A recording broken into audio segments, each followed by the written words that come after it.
मेरे को बहुत दुख होता है। हमने कांग्रेस के अनगिनत झूठे मुकदमे झेले इस उम्मीद में कि एक दिन आएगा कि हमें अच्छी व्यवस्था कायम करने का मौका मिलेगा। इन्होंने सब तहस नहस कर दिया।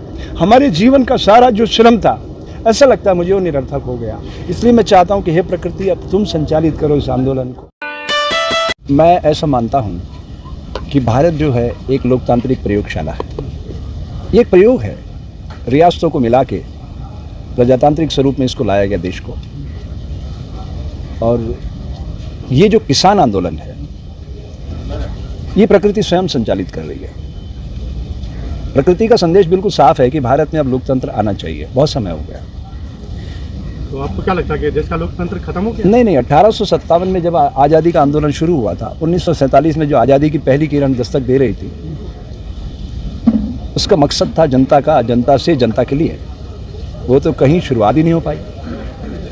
इतने सालों बाद आज हम यहाँ खड़े हैं गाजीपुर में। ये उत्तर प्रदेश का क्षेत्र है और इसको कैसे बना रखा है वो आप लोग देख रहे हो। आपका जो प्रश्न था उसमें भी मुझे कुछ कहना है। बाउंड्रीज को सील किया गया, लोगों को परेशान किया जा रहा है। ये जनतंत्र के लक्षण नहीं है। 9 महीने तक देश का किसान सड़कों पे बैठे, और जो लोग कहते हैं कि ये तो किसान ही नहीं है, तो तुम्हारी सारी एजेंसियां क्या कर रही है? अगर ये किसान नहीं है और ये अपराधी किस्म के लोग हैं, तो तुम्हारी सारी एजेंसियां क्या कर रही है? और फिर आप इनके साथ टेबल टॉक क्यों कर रहे हो? है ना, आपके विरोधाभास को मैं तो समझ रहा हूँ, क्योंकि मैं लोकतंत्र का प्रहरी हूँ। मैं इस देश का आज़ाद नागरिक हूँ। जिस दिन से पैदा हुआ उस दिन से आज़ादी हुआ हूँ। मैंने अपने आप को कभी गुलाम महसूस नहीं किया। लेकिन देश के लोगों ने अपने मतदान का उपयोग करना सीखा ही नहीं। उसका परिणाम क्या हुआ? विधानसभा में, लोकसभा में गुंडे, मवाली, अपराधी किस्म के लोग प्रवेश कर गए। ये हिंसक पशु ही तो दृश्य उभार रहे हैं। मारना, काटना। एक एसडीएम, और वो भी आईएएस, वो अंडर ट्रेनिंग है, वो क्या कहता है? इनके सर फाड़ो, और मर जाते हैं लोग। तो सीधा 302 का ऑफेंस है कि नहीं है? क्या उस पर एफआईआर हुई? और उसको प्रेशर देने वाला कौन है? हरियाणा का मुख्यमंत्री। उस पर भी 302 और 120 में अपराध कायम होना चाहिए ना। नहीं, आज खट्टर साहब ने कहा कि कांग्रेस, पंजाब सरकार दोषी है इसकी। आज उन्होंने कहा, स्टेटमेंट दिया है कि इसमें पंजाब के मुख्यमंत्री अरविंदर सिंह हैं, उनका हाथ है और वही दोषी है इसकी। घटना कहाँ पर हुई? घटना करनाल में। तो उसके लिए वो मतलब ये है कि मैं यहाँ खड़ा हूँ और आप बॉम्बे को दोषी बता दोगे, महाराष्ट्र दोषी है। अरे ज्यूरिडिक्शन एरिया होता थानों का भी। अगर इस थाने का क्राइम हो रहा है, दूसरा थाना एफआईआर नहीं लिखता, 0 पे कायम नहीं करता है। वो क्या मूर्ख समझ रहे हैं मनोहर भाई? जनता को मूर्ख समझ रहे हैं? जनता रोटी नहीं खाती है कि सब बच्चे हैं, सब अपराध कर रहे हैं तो मैं इनको डांट के दबा रहा हूँ, सर फड़वा रहे हो आप। और फिर आप क्या कह रहे हो कि हम कानून के रखवाले हैं? आप हिंसक पशु बन चुके हैं। आप देश के धरती पुत्र की आवाज़ नहीं सुन रहे हैं। और आपको वहाँ रोकने का क्या अधिकार था? वो हरियाणा में प्रदर्शन करने आए थे पंजाब के लोग, वो तो दिल्ली जाना चाहते थे। आपको ये राइट कहाँ है बताओ? संविधान की कौन सी धारा में लिखा है कि आप मेरे को देश के किसी भी हिस्से में जाने से रोक सकते हो? मैं आतंकवादी हूं तो मुझे बंद करो। बहुत अच्छे। कानून सबको बराबरी का हक देता है। देश संविधान से चलता है। जिसकी धज्जियां उड़ा रहे ये लोग पिछले 9 महीने से मैं देख रहा हूं। और जिसे आप डेमोक्रेसी कहते हो, उसका पहले मतलब समझो कि डेमोक्रेसी किसे कहा गया है। वही दुष्यंत चौटाला जी ने भी कहा है आज कि किसान कहीं ना कहीं मुद्दे से भटक चुके हैं, इसलिए ये सब हो रहा है। इन व्यक्तियों को आप जी लगाना छोड़ दो। ये जी के काबिल नहीं है। दुष्यंत के पिता अजय और अजय के पिता ओम प्रकाश, ये दोनों 2 नंबर बैरक में थे। मेरा प्रोग्राम चलता है तिहाड़ जेल में, अपराध से अध्यात्म की, और सामने बैठ के रोज मेरा सत्संग सुनते थे। कौन? ओम प्रकाश और अजय, और उसका बेटा अजय का दुष्यंत। ठीक है, ये जो राजनीति कर रहे हैं ना, ये साफ साफ किसानों को समझ में आ रही है। एक एसडीएम की औकात है कि वो कह देगा इनके सर फाड़ो। कौन कहलवा रहा है उसको? उसके खिलाफ अपराध कायम होना चाहिए पहले। आप अपराधी को बख्श दोगे तो समाज का निर्माण कैसे होगा? और आप जिम्मेदारी के पद पे बैठे हो, आप उससे भाग रहे हो। और मैं तो कहता हूं सीधा सीधा इसमें नरेंद्र मोदी भी उतना ही दोषी है। प्रधानमंत्री क्या कर रहा है? उसका कोई कर्तव्य नहीं है क्या? कर्तव्य और अधिकार के मध्य संतुलन बनाना भारतीय संविधान सिखाता है, जिसकी मजाक उड़ा रहे हैं ये लोग। एक व्यक्ति भी असंतुष्ट हो तो उसको अधिकार है, मुझे अधिकार है जंतर मंतर पे खड़े होकर अपनी बात कहने का। सारे देश का किसान सड़कों पर है, उनको शर्म नहीं आ रही है? ये कभी आतंकवादी है, कभी खालिस्तानी है। एक तरफ तो तुम डायर बन रहे हो, तुम भूल रहे हो कि देश आज़ाद हो गया है। और आज़ादी की लो एक दिन में नहीं जली। 90 साल तक असंख्य धर्मयोद्धाओं ने अपने खून से सींचा है। अब मैं आपको डेमोक्रेसी का मतलब समझाता हूँ, और ये क्या कर रहे हैं वो भी समझो आप लोग। अगर मैं आरएसएस से जुड़ा हुआ व्यक्ति रहा हूँ, ठीक है, अगर मैं आरएसएस के किसी भी कैंप में खड़ा होकर ऐसे गाता हूँ, देश है पुकारता पुकारती है भारती, खून से तिलक करो गोलियों से आरती, तो मैं देश का सबसे बड़ा देशभक्त हूँ। और वही काम अगर मैं किसान आंदोलन में आके कहता हूँ तो मैं राष्ट्रद्रोही हो जाऊंगा। मेरे विचार तो वही थे। भाव किसने बदला? मार्केटिंग के लोगों ने। ये मार्केटिंग कौन कर रहा है? यही लोग कर रहे हैं। मैं हिंदू, मैं मुस्लिम, मैं सिख, मैं ईसाई। बच्चे ड्रोन पे उड़ने लगे। ये क्या कर रहे हैं? नफरत के बीज बो रहे हैं। इसका परिणाम कौन भोगेगा? आने वाली नस्लें। संदीप, महिलाओं के साथ भी करनाल में बहुत कई महिलाओं को भी चोट आई है और महिला पुलिस वहाँ नहीं थी और उनको बाकायदा घसीटा गया, उनको मारा गया, डंडे लाठियाँ। उसको कैसे देखते? जाओगे किसके पास आप? जाओगे किसके पास? प्रशासन। जब सिस्टम सारा कब्जे में उनके, प्रशासन फिर वही बात है। पहले तो आपके जो सोशल मीडिया के लोग हैं उनको ये समझना चाहिए कि प्रशासन किसे कहा जाता है। SDM, कलेक्टर वगैरह वगैरह की पोस्टिंग कौन करता है? कौन लगाता है इनको? कौन तैनात करते हैं? बताइए आप। जनता के चुने हुए लोग। अरे हाँ, ये जनता के चुने हुए हैं तो जनता की आवाज़ को तो ये बिल्कुल कुचल रहे हैं। कहाँ जनता की आवाज़? एक व्यक्ति भी बोले तो उनको आवाज़ सुनना चाहिए। तो लाखों लोग हैं, पूरा देश आंदोलित है, वो जाग रहे हैं, उनकी निद्रा टूट रही है, कुंभकर्णी नींद में सोए हैं वो। तो उनको ये लगता है कि यही नैरेटिव चला के हम इस देश पे काबिज रह सकते हैं। उन्होंने पॉलिटिक्स को धंधा बना लिया है और पॉलिटिक्स सेवा के लिए थी। एक ज़माना था जब लोग चरित्रवान लोग सदन में बैठते थे और जब अमेंडमेंट होते थे तो विपक्ष को भी उतना ही बोलने का अवसर दिया जाता था। आज दिया जा रहा है? अभी लोकसभा में, राज्यसभा में जितने बिल पास हुए, किसी को बोलने का मौका दिया?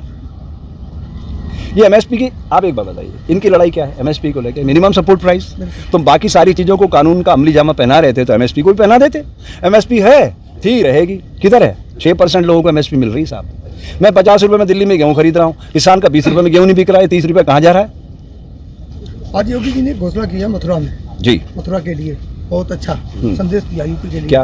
वो वहाँ पर जो मदिरा पान, मीट, शराब ये सब बंद नहीं बिकेंगे। वैसे वो मेरा छोटा भाई है, वो गोरक्षनाथ संप्रदाय से आता है, मैं जूना अखाड़े से आता हूँ, ठीक है। लेकिन समझने की बात यह है, क्या मथुरा में आप शराब नहीं पिएंगे और आप यहाँ गाजीपुर में पिएंगे तो यहाँ अलाउ है? आप पूरे प्रदेश में बंद कर दो ना। गुजरात में शराब बंदी है, सबसे ज़्यादा महंगी शराब गुजरात में बिक रही है। चलो आपको कौन सा नशा चाहिए, मैं दिलवाता हूँ आपको। On YouTube social media channel पे बोल रहा हूँ, कौन सा नशा चाहिए आपको गुजरात में? चलो मेरे साथ, मैं दिलवाता हूँ।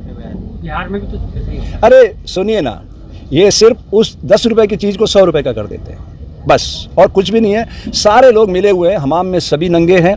चरित्रवान बच्चों को बिना ट्रेनिंग के आप पॉलिटिक्स में उतारोगे तो यही होगा, वो सब इस सिस्टम के कचरा बॉक्स में चले जाएंगे। लेकिन अगर ट्रेनिंग होगी और उन्हें समझाया जाएगा कि इस देश का मतलब नागरिकों के सामूहिक चरित्र से है, ये देश जमीन का टुकड़ा नहीं है, आप हम सब लोग मिलकर देश हैं, और सबकी ट्रेनिंग होगी तो एक अच्छे राष्ट्र का निर्माण होगा। सर, ये नाम बदलने पर बड़ा जोर दिया जा रहा है यूपी में, खासकर उसको क्या? तो इनका नरेंद्र भाई ने और सीखा क्या है? आपने अभी तक नहीं जाना उनके बारे में। उनके मंत्री नितिन गडकरी जो एक मंत्रालय देख रहे थे जिसमें मुंद्रा कांगड़ा एयरपोर्ट वो आता है बंदरगाह, 12 बजे मैं वहाँ गया तो नितिन का फोटो लगा हुआ था। शाम को 5 बजे मेरा वहाँ लेक्चर था तो नरेंद्र भाई का फोटो था, नितिन का फोटो हट गया था। मैंने वहाँ के कमिश्नर से पूछा कि यार इसका फोटो कैसे हट गया, नितिन का महकमा है। अरे बोले PMO से फोन आया है कि नितिन का फोटो कैसे लगा हुआ है, हटा, नरेंद्र का फोटो चाहिए हमको। PMO ऑफिस फोन करता है। ये देश को कहाँ ले जा रहे हैं आप समझ नहीं रहे हो। नाग कंपनी बन चुका है भारत, नरेंद्र, अमित, गौतम अडानी कंपनी, और इस कंपनी से बाहर निकालने का एक ही तरीका है, अपने अपने क्षेत्र में अच्छे जनप्रतिनिधि चुनो, और जो बच्चे अपने क्षेत्र को, देश को, दुनिया को समझते हो उनको मौका दो। गुंडे मवाली अपराधी किस्म के लोगों को सिस्टम से बाहर करो, चाहे वो किसी भी राजनीतिक दल से आते हो। मैं किसी राजनीतिक दल का प्रचारक नहीं हूँ।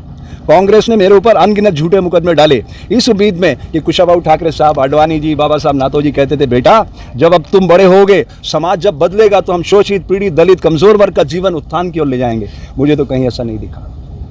बेचारे जो लोग, मेरे ऊपर 55,000 का कर्ज था 2014 तक, आज मेरे ऊपर 1,10,000 का कर्ज है।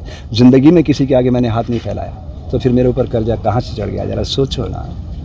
हर सेकंड में हम सब के ऊपर कर्जा बढ़ता चला जा रहा है, क्योंकि इनको बड़े बड़े फोटो लगाना, इनको रिब्रांडिंग करना आता है, इनको अगर कुछ करना आता होता तो कहाँ लड़ाई झगड़े के लिए समय, कितना बढ़िया मौका था, पूरी फुल मेजोरिटी थी। ये चाहते ना भारत को दुनिया के मस्तक पे ले जा सकते थे, इतना पोटेंशियल टाइम था ये 6.5 साल।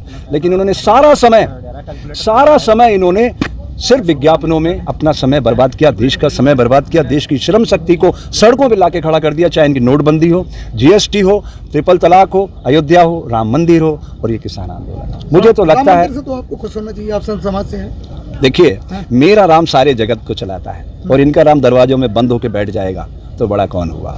सोचिए आप, मेरा राम तो जगत के कण कण में मौजूद है, वो जो पशु पक्षियों को भी न्याय देता है। ये तो इंसानों को मार काट रहे हैं, सर फाड़ रहे हैं, गोलियां चला रहे हैं। आप इसे इंसान कह सकते हैं? हिंसा किसी भी सभ्य समाज की अभिव्यक्ति का माध्यम नहीं है।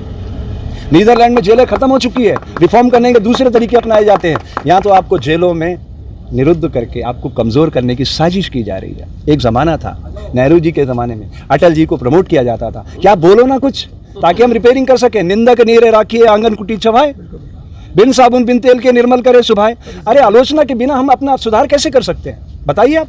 प्रकृति ने हमें विचार दिए, फिर उसके पीछे क्या दिया? बुद्धि, कि हम उसका अवलोकन करें कहाँ गलती कर रहे हैं। हर रात अंधेरा होता है आत्मावलोकन के लिए, तो फिर सुबह आएगी। हमें जो गलती की आज वो कल नहीं दोहराना है। ये लगातार गलतियों को दोहरा रहे हैं। तो मैं ये कहना चाहता हूँ, बहुत साफ साफ कह रहा हूँ, ये कितने भी बड़े बन जाएं, जीतेगा सत्य हमेशा। अधर्म अपनी पताका फहराता है थोड़े दिनों तक, फिर नष्ट हो जाता है। बिल्कुल सत्य था, है और रहेगा। और ये जो धरती पुत्र की आवाज़ है ना, ये प्रकृति स्वयं चला रही है, क्योंकि धरती पुत्र से ज़्यादा ईमानदारी से कोई काम नहीं करता संसार में। आप देख लीजिए, क्योंकि धरती माँ बोए बीज का विस्तार करती है, वो परिवर्तन नहीं करती है। वो प्रकृति के जो 5 एलिमेंट है ना, जल पृथ्वी आकाश वायु अग्नि, ये कोई मिलावट नहीं करते। हजारों साल पहले भी थे, आज भी हैं, हजारों साल बाद भी रहेंगे। आप हम सब नए नए रूप में बदलते रहेंगे। अच्छा, मैं आज हिंदू घर में पैदा हुआ हूँ, कल मैं मुस्लिम घर में पैदा हो जाऊंगा। मेरे पास प्रमाण है कि मैं हिंदू था पहले? मैं ढूंढ रहा हूँ राम को, कृष्ण को, नानक को, जीसस को, पैगंबर को। कोई वापस लौट कर आता हुआ मुझे तो दिखाई नहीं दिया। आपको दिखाई दिया हो, कोई ईमेल पे भेजा हो, व्हाट्सएप भेजा हो, तो मुझे बता देना कि टेलीग्राम पे संदेश आया उसका कि मनोहर पर्रिकर जो है इस रूप में आ गया है, ये अटल बिहारी इस रूप में आ गया। मुझे तो आज तक कोई प्रमाण नहीं है। हमारे फिल्मों में गाने चलते थे हमारे ज़माने में, ओ जाने वाले हो सके तो लौट के आना। अरे कितने नरेंद्र समय के प्रवाह में बह जाएंगे। ये देश एक ऐसा देश बनेगा जो सारी दुनिया की लीडरशिप करेगा। मैं सारा भारत के साधु समाज से प्रार्थना करना चाहता हूं कि आओ धरती पुत्र की आवाज़ बनो, और सिर्फ आप धर्म के पक्ष में बोलो कि सत्य क्या है। इनको इनका हक आज तक नहीं दिलवा पाए। साधु का धर्म क्या है? धर्म क्या कहता है? जैसे नमक खारा शक्कर मीठी नीम कड़वा, ऐसे हमारी सामाजिक व्यवस्था में धर्म क्या है? सैनिक, राष्ट्र की सुरक्षा। आई एम राइट और रॉन्ग? बोलिए। व्यवसायी, उद्योग की उन्नति, शिक्षक, समाज का निर्माण। साधु का धर्म है समाज की सोई हुई चेतना को जागृत करना, और इस समय इन्होंने चेतना को सुप्त करने का काम किया है। और विवेकानंद सुप्त विवेकानंद को अपने भीतर से जगाना चाहता था। अमेरिका में जाके शिकागो में 1893 में कहता था कि धर्म के मैं नशा नहीं पिलाना चाहता, मैं भूखे का पेट भरना चाहता हूँ। ये लोग क्या कह रहे हैं कि मैं तुम कल मजदूर बना दोगे किसान से। क्या आप ये चाहते हो किसान मजदूर बन जाए? बिल्कुल नहीं। किसान धरती पुत्र परमात्मा की आवाज़ है, और आत्मा से जब पूछोगे, और नरेंद्र भी जब रात को सोता होगा तो उसकी आत्मा यही आवाज़ देती होगी, नरेंद्र तेरा हश्र भी अटल बिहारी से बुरा होने वाला। उनकी पार्टी के लोगों ने उन्हें गंगा पुत्र पार्टी कौन सी है? कौन सी पार्टी? पार्टी मत कहो आप, उस पार्टी से तो हम भी रहे हैं, हमने सारा जीवन दिया उसको। वो पार्टी का प्रतिनिधि नहीं है। गंगा पुत्र की उपाधि दी गई। हाँ, गंगा सबसे ज्यादा। आप एक बार बताइए, गंगा को पवित्र करने के लिए इतना लंबा अभियान चला। उमा भारती भी कभी गंगा के लिए आई थी ना, मैं उससे मिला था लुटियंस में जाके। मैंने कहा दीदी तू भी साधु, मैं भी साधु। कांग्रेस भी यही करती थी, लाखों करोड़ों रुपए खर्च किए उन्होंने किस पे? गंगा को क्लीन करने पर। गंगा क्लीन हो गई? आप भी वही कर रहे हो। अरे आप ये कह रहे हो कि परमात्मा पानी को दूषित बरसाता है, गंदा कौन करता है उसको? इंसान। इंसान पे कोई आपने 1 रुपया खर्च किया? अरे जो इंसान उसको गंदा कर रहा है, एक बार उसको इन्वेस्टमेंट कर दो ना, अवेयर कर दो कि जल की क्या अहमियत है। वो गंदा ही नहीं करेगा तो गंगा माँ तो निर्मल स्रोत बहा रही है। उसमें तो केमिकल ऑक्सीजन और बायोलॉजिकल ऑक्सीजन इतना है कि 90% बीमारियां खत्म हो सकती है। WHO कह रहा है भारत में 90% बीमारियां दूषित पेयजल से है। ना उसमें COD है ना BOD है। अब आप पहचानोगे नहीं COD किसे कहते हैं और BOD किसे कहते हैं, ये भी जानना जरूरी है। केमिकल ऑक्सीजन, उसमें जो जीव रहते हैं वो अपनी बॉडी से छोड़ते हैं, वो हमें मिलता है, हमारी बॉडी की रिक्वायरमेंट है। बायोलॉजिकल ऑक्सीजन, केमिकल ऑक्सीजन जब वो संघात करता है पानी मिट्टी से, वनस्पतियों से, उसमें पैदा होता है। तो ये विषय भटक जाएगा। आप लोग मूल विषय पे आओ। ये जो किसानों की आवाज़ है, मैं देश के सब किसानों से प्रार्थना करता हूँ कि आप 5 मिनट भाव विभोर होकर, हृदय की गहराइयों से शांत चित्त होकर आत्मा परमात्मा को एकाकार करके बोलिए कि हम सबको सद्बुद्धि दे कि हम सब मिलकर एक भारत को सक्षम भारत में रूपांतरित कर सकें। महाराज जी, सबकी निगाहें आगामी 5 सितंबर की जो महापंचायत है मुजफ्फरनगर में, उस पर लगी हुई हैं। हाँ। क्या कहेंगे उसके लिए? मुझे ऐसा लगता है कि किसान भाई जो है बहुत आदिम युगीन शस्त्रों को उपयोग कर रहे हैं। देखिए, अगर 2 देशों की लड़ाई होती है और एक तरफ के सैनिक मारे जाते हैं तो उनका मनोबल गिर जाता है। यूँ समझ लीजिए आप। ये क्या कह रहे हैं? ये आतंकवादी हैं, खालिस्तानी हैं, पाकिस्तान पे जीते कह रहे हैं ना। ये मेरा ये कहना है कि हमारे जितने लीडरान हैं उन सबसे मैं प्रार्थना करता हूँ, किसान संगठनों से, मैंने तो शुरू में भी कहा था, आज फिर दोहरा रहा हूँ कि आप ये जो नेशनल मीडिया नैरेटिव चला रही है, इसको कमज़ोर करने का एक ही तरीका, इनको बाइट देना बंद कर दो और सोशल मीडिया को बड़ा कर दो। सोशल मीडिया बड़ा होगा तो समाज के सामने सच्चाई जाएगी क्योंकि ये कट पेस्ट का जमाना है। राकेश भाई क्या बोलेंगे, राजेवाल साहब क्या बोलेंगे, वो क्या बना देंगे, इन्हें पता ही नहीं चलेगा। कट पेस्ट में अर्थ का अनर्थ हो जाता है। लेकिन सोशल मीडिया जो दिल से काम कर रही है, इनको आगे बढ़ने का मौका मिलेगा। और वो तो आप जानते हैं, उनको प्रचार का माध्यम टीआरपी से मिलता है, विज्ञापन टीआरपी से मिलता है। तो टीआरपी उनकी मरेगी तो सब मर जाएंगे। और रंग बिरंगे चिकने चुपड़े चेहरे रोज 10-10 हज़ार रुपये का मेकअप करके टीवी चैनलों के सामने बैठेंगे, तो उनको तनख्वाह कौन दे रहा है? आप समझिए। आपके तो किसी के चेहरे पे नूर ही नहीं, उनके तो चेहरे पे 5-5 हज़ार रुपये के कलर लगे हुए रोज। वो कहाँ से आ रहा है? समझने की बात है। तो जो लोग उनका पेट भर रहे हैं, उन्हीं को तो गीत गाएंगे। वो हकीकत दिखा देंगे। उनकी डिबेट में क्या होता है, सुबह से शाम तक आप देखो, मुर्गियाँ ले आएंगे लड़ने के लिए और खुद उसके न्यायाधीश बन जाएंगे। अरे पत्रकार की भूमिका होती है, समाज का दर्पण होता है। वो खुद कुछ नहीं बोलता है, लोगों से कहलवाता कि देखो आज भारत कैसे लग रहा है। किसी किसान के ईमानदारी से उन्होंने पूरा बाइट चलाया, उस दर्द को किसी ने आवाज़ दी। किसान के दर्द को जो नहीं समझ सकता, उसे लीडर कहलाने का क्या हक है? वो मैनेजर हैं, अच्छे मैनेजर हैं, पैसे के दम पे सत्ता पे बैठे हैं। लेकिन जनता जिस दिन अपने वोट का सदुपयोग करना सीख जाएगी, उस सिस्टम से बाहर हो जाएंगे। जैसा आपने अभी कहा था कि योगी जी आपके साथ ही रहे हैं, नहीं आप उनका काफी करते हैं। नहीं, वो मेरे से बहुत छोटा है, भाग्य में बड़ा है, बहुत छोटा है मेरे से, 17 साल छोटा है। इस बार यूपी की किस तरह की तस्वीर को देखा जा रहा है? देखिए, चुनाव में जनता मालिक होती है, और मेरे देश की जो जनता इतनी भोली भाली है। 4 दिन पहले सब छद्म युद्ध होगा भारत पाकिस्तान का, 40-50 ऐसे फर्जी आदमी खड़े करके मार दिए जाएंगे, सारा दृश्य बदल जाएगा। फिर क्या करोगे बताओ? इस बार तो कुछ अलग होने वाला। क्या होने वाला? इस बार तो आप बताओ। जुडिशरी को ये सब नहीं दिख रहा है। एसडीएम सिर फाड़ रहा है और अभी तक घूम रहा है। वो 302 में पर्चा करके अरेस्ट करना चाहिए ना उसको। माफी मांग। अच्छा, मतलब आपको मैं जान से मार दूं, माफी मांग लूं, 302 खत्म? आप यही कह रहे हो ना? डॉक्टर साहब ने तो यही कहा कि उन्होंने माफी मांग। नहीं, आप बताइए, माफी मांगने से अपराध क्षम्य हो जाएगा? है? संविधान क्यों लिखा गया? इसलिए कि आप माफी मांग लो, काम खत्म आपका। कमाल की बात है साहब, इतना संविधान को हल्का मत लो साहब। है पता है आजकल पास्को एक्ट में ऐसे कितने लोग हैं जो सजा पा रहे जीवन भर की? उनके अपराध है या नहीं है पता है आपको? कि एक बालिका ने आगे रिपोर्ट कर दी, कोई मेडिकल प्रूफ नहीं है, उसके बाद सजा पाने लाइफ टाइम, और आपके सामने लोग मर गए, उसके बाद आप एफआईआर नहीं कर रहे उनके। ये कानून और व्यवस्था, इसे आप कानून व्यवस्था कहते हैं? लोकतंत्र का मजाक है। क्रूरता की भी एक हद होती है साहब। ये नशल हत्या है, इसमें तो उसको तत्काल सस्पेंड करके इमीडिएट एफआईआर करके उसको और मनोहर खट्टर को साथ बंद करना चाहिए। वो भी अपराध का बराबर का भागीदार है। उसकी औकात है क्या एक एसडीएम की कि वो कह दें कि फाड़ो सिर? किसकी प्रेशर है उसको? मुख्यमंत्री वो जिम्मेदारी से भाग नहीं सकता। अगर बैंक में कोई फ्रॉड होता है तो ब्रांच मैनेजर उसके लिए जिम्मेदार है या नहीं? मैं आपसे पूछता हूँ, संविधान क्या कहता है?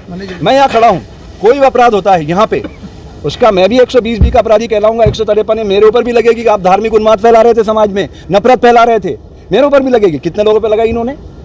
153 कितने? रात दिन हिंदू मुस्लिम हो रहा है। आप शक्लें देख के पहचान रहे हो, मजाक कर रहे हो लोग। अरे आप लड़ो ना लड़ाई जिसके लिए आपने कहा था, सबका साथ, सबका विकास, सबका विश्वास। आओ ना उस पर कि हमने ये दिया है, हमने ये डिलीवर किया है, हमने बच्चों को रोजगार दिया, हर साल 2 करोड़ बच्चों को, 15 लाख मुझे दिए, बताए ना। और जीएसटी से किसको फायदा हुआ? सारा बिजनेस चौपट हो गया। नोटबंदी में क्या हुआ? लोग सड़कों पे मर गए। कोविड में क्या हुआ? ताली बच गई, सड़कों पे बच्चे मर गए, मजदूर मर गए। देश की आबादी को मार के आप कह रहे हैं हम देश का उत्थान कर रहे हैं। मुझे तो शर्म आती है ऐसे देश में।